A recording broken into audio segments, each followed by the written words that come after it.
एक साक्षात्कार में डॉक्टर अरंडा बताते हैं कि सुपरम्यून एक ऐसी घटना है जो तब होती है जब पूर्णिमा पृथ्वी के सबसे निकट की कक्षा में होती है। ये साल में कई बार हो सकता है, लेकिन पिछले साल ऐसा नहीं हुआ। उस सुपरमून के दौरान 1 अरब लोग पूरी रात के लिए हिंसक रूप से वेयरवुल्फ में बदल गए। उन्हें नहीं पता कि इस बदलाव का कारण क्या था, लेकिन आज रात एक और सुपरमून होने वाला है। इसलिए अरंडा सभी को घर के अंदर रहने और खुले में न जाने की सलाह दी है। उन्होंने यह भी वादा किया कि वैज्ञानिक पहले से संक्रमित लोगों के लिए इलाज खोजने के लिए रात दिन काम कर रहे हैं। इस बीच वेस्ली अपने भाई की मौत के बाद अपनी भाभी लूसी और भतीजी एम्मा की देखभाल कर रहा है। एक पूर्व सैन्य कर्मी के रूप में अपने ज्ञान का उपयोग करते हुए वेस्ली पूरा दिन घर को वेयरवुल्फ से बचाने के लिए जाल बनाने में बिताता है। बगीचे में भालू के जाल बिछाए जाते हैं, पेपर स्प्रे और बिजली के तार बाड़ से जुड़े होते हैं, सुरक्षा कैमरे हर कोने में स्थापित और छत पर कांटेदार तार लगे हुए हैं। वेस्ली ने काम करते समय देखा कि पड़ोसी कोड़ी अपनी शूटिंग का अभ्यास कर रहा है और उसे बाहर बुलाता है क्योंकि बच्चे सड़कों पर हैं। लेकिन कोड़ी को परवाह नहीं है, वह प्रशिक्षण लेना चाहता है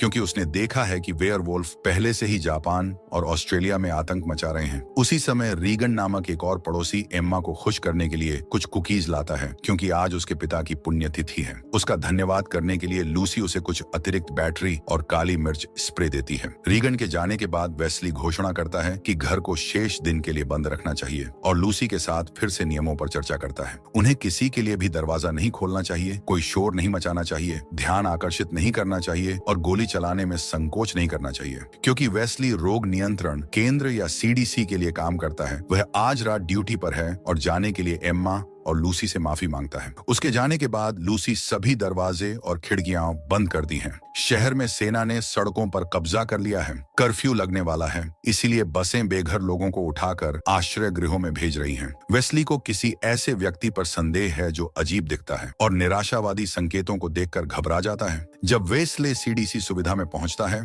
तो अरंडा उसे प्रेस के सामने वैश्विक त्वरित प्रतिक्रिया दल के नेता और प्रमुख आणविक जीव विज्ञानी के रूप में पेश करता है। दूसरे नंबर पर इवान और एमी मुख्य कैनिस ल्यूब्स जीव विज्ञानी और व्यवहारवादी हैं। अरंडा बताते हैं कि सुपरमून तेजी से डीएनए उत्परिवर्तन को ट्रिगर करता है और चांदनी के प्रति फोटोसेंसिटिव है। आज रात सीडीसी को इस उत्परिवर्तन को रोकने का एक तरीका मिल जाने की उम्मीद है और अब तक उन्होंने मून स्क्रीन नामक एक तरल विकसित किया है जो चांदनी और डीएनए के बीच एक अवरोध के रूप में काम करेगा। अगर यह ठीक रहा तो इसे इलाज के रूप में विकसित किया जा सकता है और सभी को अंदर रहने की याद दिलाते हुए सम्मेलन समाप्त करता है। इसके बाद सभी लोग सुविधा केंद्र के अंदर चले जाते हैं और सभी निकास बिंदु सील कर दिए जाते हैं। एमी अपने प्रेमी माइल्स के आगमन को देखती है जो पिछले साल एक वेयरवुल्फ में बदल गया था। उसे उनका आखिरी किस याद है और कैसे उसने उसे आश्वस्त किया कि प्रयोग के लिए स्वयं सेवा करना उसकी पसंद थी। माइल्स को एहतियात के तौर पर एक पिंजरे में डाल दिया जाता है और जंजीरों में बांध दिया जाता है क्योंकि वेयरवुल्फ महसूस कर सकते हैं कि सुपरमून आ रहा है। वेस्ली, इवान और अन्य सीडीसी ने विशेष सूट पहने जिसमें डिजिटल स्क्रीन है जो उनके परीक्षण विषयों के महत्वपूर्ण अंगों को दिखाती है। वैज्ञानिकों ने स्वयं सेवकों की आंखों पर मून स्क्रीन ड्रॉप्स डाली, फिर उनके पूरे शरीर पर मून स्क्रीन का स्प्रे किया। परीक्षण विषयों में से एक को दूसरे विचार आने लगे क्योंकि वह डरी हुई है, लेकिन उसकी चिंताओं को नजरअंदाज कर दिया गया है। माइल्स उसे शांत करने की कोशिश करता है, जबकि अंतिम 2 स्वयंसेवक पहले से ही उत्साह से पागल हो रहे हैं। फिर रोशनी को अंदर आने के लिए छत को खोल दिया जाता है, लेकिन परीक्षण विषयों में से कोई भी रूपांतरित नहीं होता है, जिसका अर्थ है कि मून स्क्रीन काम करती है। अरंडा तुरंत टीम को इलाज पर काम शुरू करने के लिए नमूने लेने का आदेश देता है। वेस्ली और अरंडा नमूनों को देखते हैं और पाते हैं कि यह उत्परिवर्तन किसी प्रकार की प्रतिरक्षा प्रणाली है। वे निष्कर्ष निकालते हैं कि सुपरम्यून एक निष्क्रिय रक्षा प्रतिक्रिया को ट्रिगर कर रहा है, लेकिन वे समझ नहीं पाते हैं कि यह केवल पिछले साल ही प्रतिक्रियाशील क्यों हो गया। अचानक माइल्स में रूपांतरित होना शुरू हो जाता है, जिसका अर्थ है कि मून स्क्रीन का प्रभाव केवल 60 मिनट तक रहता है। इवान मशीन को धक्का देकर उसे फिर से स्प्रे करने की कोशिश की, लेकिन माइल्स सलाखों के बीच से उसे पकड़ने के लिए पहुंचता है और इवान उस पर जम जाता है। उस समय अन्य परीक्षण विषय भी रूपांतरित होने लगते हैं। जैसे ही एमी अपने सहायकों को छत को बंद करने का आदेश देती है, माइल्स छिड़काव मशीन को धक्का देता है जो एक पिंजरे और उपकरणों से टकराती है। इससे शॉर्ट सर्किट होता है जो बिजली के साथ खिलवाड़ करता है और छत को पूरी तरह से बंद होने से रोकता है। परीक्षण विषय भयानक जानवरों में तब्दील होते रहते हैं, जबकि कई मशीनें फटने लगती हैं और नुकसान फैलने लगता है। अधिकांश वैज्ञानिक भागने लगते हैं, लेकिन एक विस्फोट से अरंडा का सूट क्षतिग्रस्त हो जाता है और उसका शरीर मून के संपर्क में आ जाता है। इसीलिए उसका डीएनए भी प्रतिक्रिया करना शुरू कर देता है। वेस्ली अरंडा को पकड़ता है, जबकि इवान ट्रैंक्विलाइजर की तलाश करता करता है, लेकिन दुर्भाग्य से वह तेज नहीं था।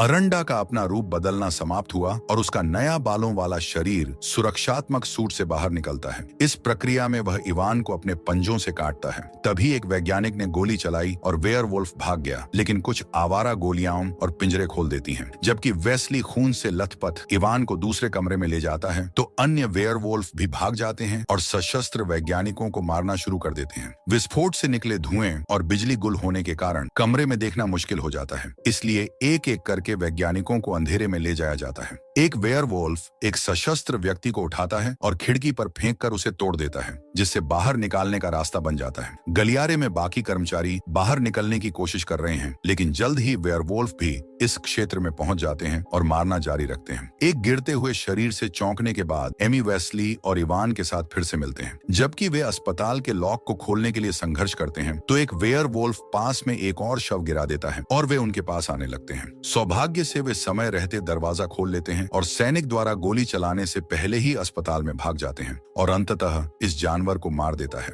फिर वेस्ली और एमी इवान के घाव का इलाज करने की कोशिश करते हैं, लेकिन तब तक बहुत देर हो चुकी होती है। वह बहुत ज्यादा खून खो चुका होता है और मर जाता है और माइल्स को ढूंढना चाहती है, लेकिन वेस्ली उसे रोक देता है क्योंकि वह बताता है कि उसका बॉयफ्रेंड अब एक हिंसक राक्षस है और वह कुछ नहीं कर सकती। जब एमी कहती है कि उन्हें अस्पताल में ही रहना चाहिए और मदद का इंतजार करना चाहिए तो वेस्ली उसे बताती है कि बाकी स्टाफ को पहले ही बाहर निकाल चुका है और यह बस समय की बात है कि कोई दूसरा वेयरवुल्फ दरवाजा तोड़ देगा। शहर में वापस आकर पड़ोस में चीख पुकार सुनी जा सकती है और बिजली के खराब होने पर लाइटें टिमटिमाती हैं। रीगन अपनी मां को नहीं ढूंढ पाती, लेकिन कुछ अजीब आवाजें सुनती है। इस बात से अनजान की रसोई में वेयरवुल्फ है। लूसी सुरक्षा कैमरों की जांच करती है और जानवर को सड़क पर भागते हुए देखती है। वेयरवुल्फ बगीचे में एक पेड़ पर चढ़ जाता है और कोड़ी अपनी खिड़की से गोलियां चलाता है। उसके सारे शॉट चूक जाते हैं और वेयरवुल्फ खिड़की तोड़ने के लिए घर के पास पहुंचता है, जिससे चांदनी अंदर आ जाती है। अब कोड़ी का डीएनए प्रतिक्रिया करता है और वह भी बदलना शुरू कर देता है। एमी और वेस्ली सावधानी से वेयरवुल्फ से बचने के लिए इधर उधर भागते हैं जब तक वे शस्त्रागार में पहुंच जाते हैं, जहां वे सूट पहनते हैं और जितने हथियार वे ले जा सकते हैं उन्हें उठाते हैं। फिर वे अपनी आंखों में मूनस्क्रीन लगाते हैं और अपनी घड़ियों पर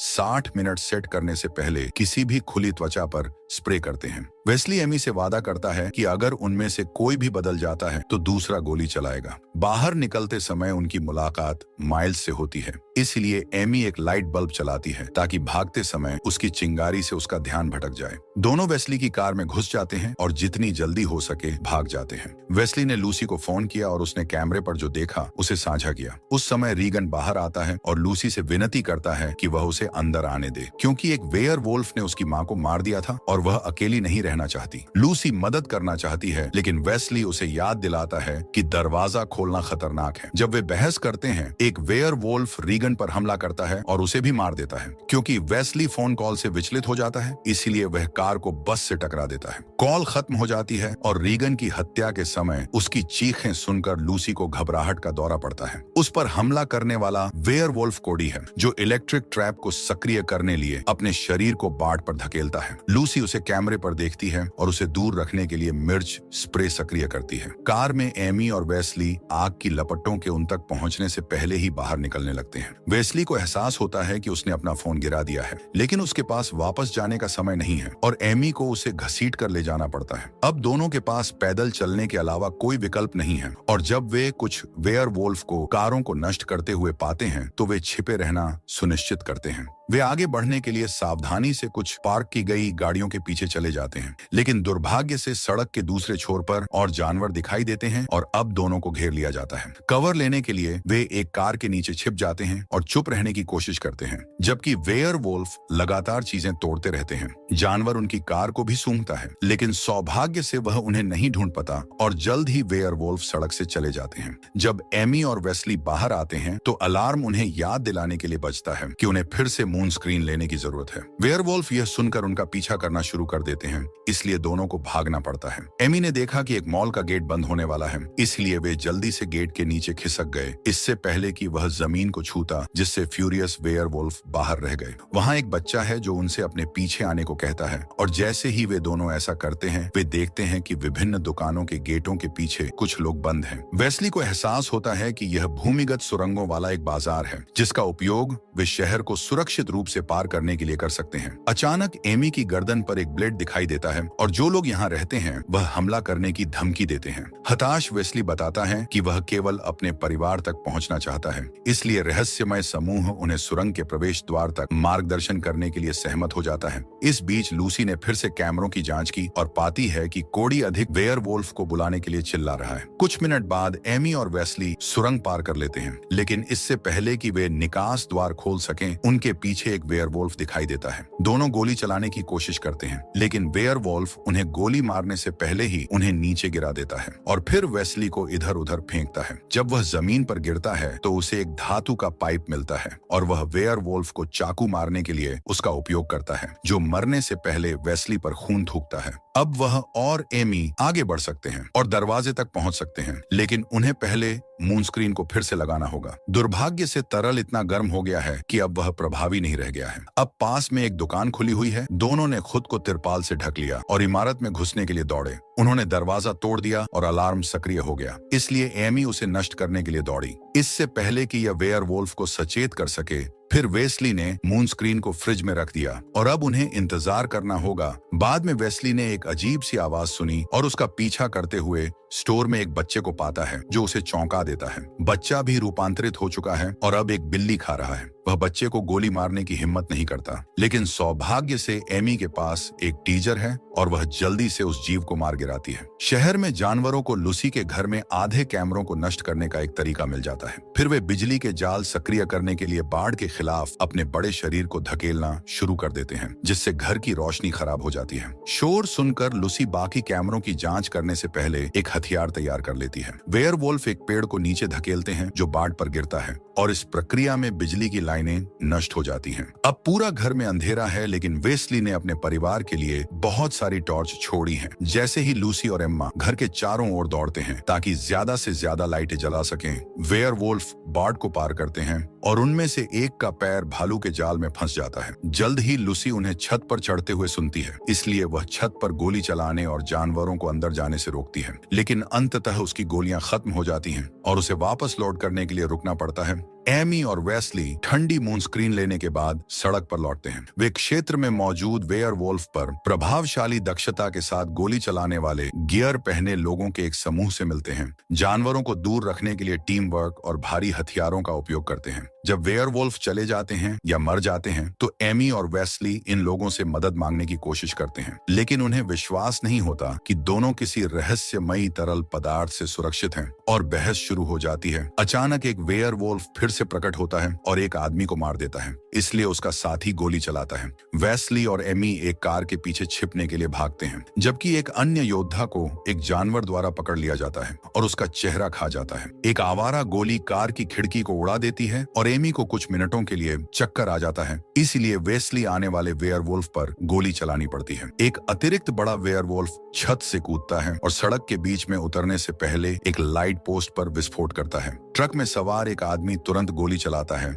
लेकिन भेड़िया एक मानव शरीर को ढाल के रूप में इस्तेमाल करता है और फिर उसे ट्रक से नीचे फेंक देता है। जैसे ही उस आदमी को खाने के लिए गाड़ी के नीचे घसीटा जाता है, एमी को एहसास होता है कि भेड़िए शिकार के लिए घेरा बना रहे हैं, इसलिए उन्हें गिरने से पहले निकल जाना चाहिए। एक सिद्धांत का परीक्षण करने के लिए एमी ध्यान भटकाने के लिए स्वेच्छा से छिपने की जगह से बाहर आती है और भेड़ियों का ध्यान आकर्षित करने के लिए चिल्लाती है। बड़ा भेड़िया उसे सूंघता है और उसके पेट में घूंसा मारता है, लेकिन उसे जान से नहीं मारता। वह उस पर चिल्लाती है और भेड़िया वापस दहाड़ता है, जिससे वेस्ली को गोलीबारी करने का समय मिल जाता है। इसमें बहुत सारी गोलियां लगती हैं, लेकिन वह बड़े वेयरवुल्फ को मारने में कामयाब हो जाता है और दूसरे जानवर डर कर भाग जाते हैं। फिर वेस्ली ड्राइवर की सीट पर कूद जाता है और एमी को उसके साथ आने के लिए कहता है। हालांकि जब वह करीब आती है तो एक बालों वाला हाथ उसे दूर ले जाता है। हताश वेस्ली बाहर देखता है, लेकिन उसे नहीं देख पाता और उसे एहसास होता है कि उसके पास उसे बचाने का समय नहीं है और वह दोषी महसूस करते हुए और गाड़ी चलाकर चला जाता है। इस बीच लूसी छत के माध्यम से वेयरवुल्फ पर गोली चलाना जारी रखती है। जब एक वेयरवुल्फ लिविंग रूम के ऊपर के क्षेत्र में पहुंचता है तो लूसी फिर से गोली चलाती है और छत में एक बड़ा छेद कर देती है, इसलिए अब चांदनी अंदर आ रही है। भेड़िया सामने के दरवाजे की ओर बढ़ता है और उसे हिलाना शुरू कर देता है, इसलिए लूसी उस पर गोली चलाती है और छेद बनाती है जब तक कि उसकी गोलियां खत्म नहीं हो जाती।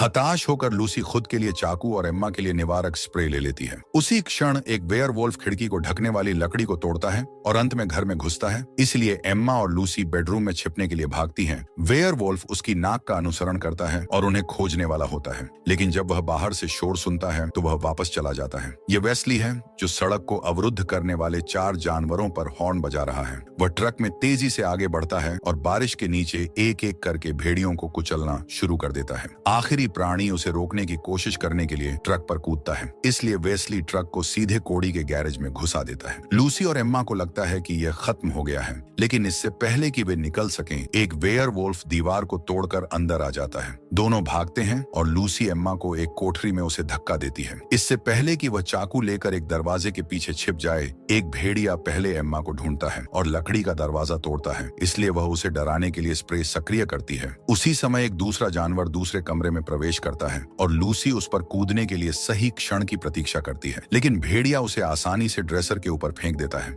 फिर एम्मा उसके पीछे दिखाई देती है और गिरे हुए चाकू से उस पर वार करती है, जिससे ध्यान भंग होता है, जिससे लूसी एक कुल्हाड़ी ढूंढती है और उसका उपयोग करके उस प्राणी को मार देती है। कुछ सेकंड बाद वेस्ली घर में प्रवेश करता है और अपने परिवार से फिर से मिलता है। वह उन्हें छिपने के लिए कहता है क्योंकि वे गैरेज से भेड़िए को आते हुए सुनते हैं। सूर्योदय से पहले केवल 15 मिनट बचे हैं। पास कोई गोलियां नहीं है, इसीलिए वह केवल एक बहुत ही पागलपन भरा काम कर सकता है। वेस्ली अपने परिवार को अलविदा कहता है और लूसी को 15 मिनट के अलार्म वाली अपनी घड़ी देता है। जब वह बाहर निकलता है तो कोडी वेयरवुल्फ उसका इंतजार कर रहा होता है। वह सीधे चांद की ओर देखता है और जल्द ही वह भी रूपांतरित होने लगता है, जो एक ऐसा बलिदान है जो साबित करता है कि वह अपने प्रियजनों की रक्षा कितनी करना चाहता है। कुछ दहाड़ने के बाद कोडी और वेस्ली भेड़िए के रूप में भी लड़ने लगते हैं। वेस्ली का सैन्य अनुभव काम आता है और वह कुछ ही चालों में कोडी को आसानी से परास्त कर अपने नंगे पंजे से दुश्मन का सिर धड़ से अलग कर देता है। लूसी दीवार में छेद से यह सब देखती है और डर जाती है,